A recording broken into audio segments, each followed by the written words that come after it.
किसी गांव में मदन नाम का एक गरीब चाय वाला रहता था। उसके घर में उसकी पत्नी सीमा और उसकी बेटी रीनू थे। रमन गांव में ही चाय बेचता था। इसी से उसका तथा परिवार का खर्च बद्दी मुश्किल से चल पाता था। शाम को मदन जब घर लौटता तो रास्ते में एक नदी बहती थी जिसमें रंग बिरंगी मछलियां रहती थीं। उन मछलियों को वह आटे की गोलियां खिलाया करता था। ऐसा करने से उसके मन को बड़ी शांति मिलती थी और मछलियां भी उससे खुश रहती थीं। गरीबी के कारण मदन अपनी बेटी रीनू के स्कूल की फीस भी बड़ी मुश्किल से भर पाता था। एक दिन रीनू स्कूल से रोते हुए घर आई। मदन के पूछने पर उसने बताया कि आज उसकी टीचर ने स्कूल से उसका नाम काट दिया क्योंकि मदन ने पैसों की कमी के कारण पिछले 3 महीनों से उसकी फीस नहीं भरी थी। अगले दिन मदन चाय बेचने नहीं गया बल्कि उदास मन से नदी किनारे जाकर बैठ गया और वहीं बैठकर मछलियों को दाना डालने लगा।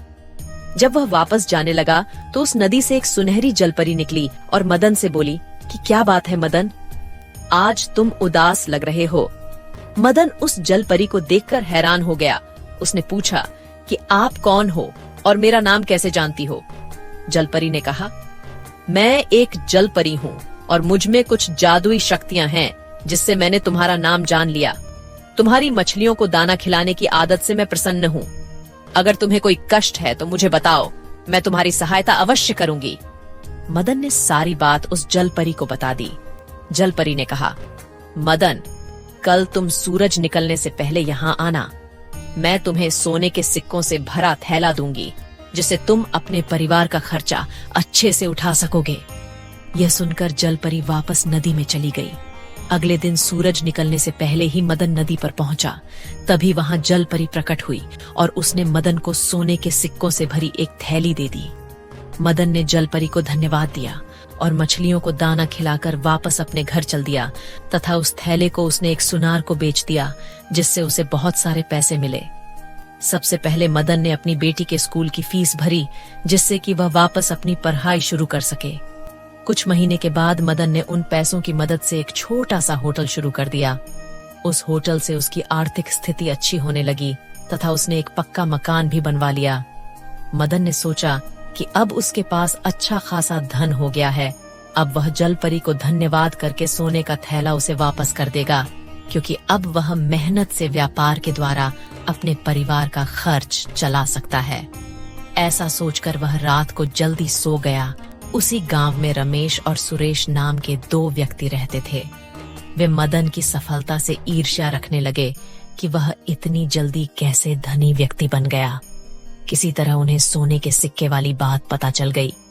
अब तो रमेश और सुरेश ने एक योजना बनाई कि कल जब वह नदी के पास जाएगा तो हम उससे सोने के सिक्कों की थैली छीन लेंगे।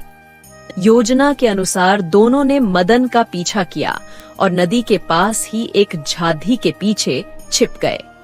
मदन ने जलपरी को थैला वापस करते हुए कहा कि जलपरी, तुमने मेरी बहुत मदद की है और तुम्हारे कारण मैं अब एक धनी आदमी बन गया हूँ।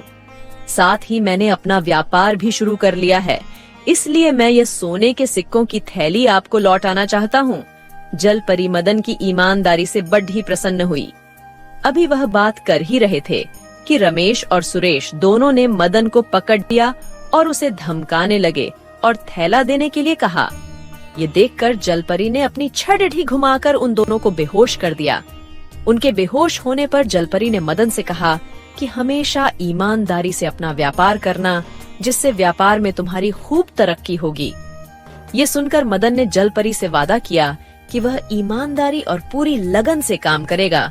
उसने जलपरी को धन्यवाद दिया और सिक्कों का थैला सुनहरी जलपरी को वापस कर दिया।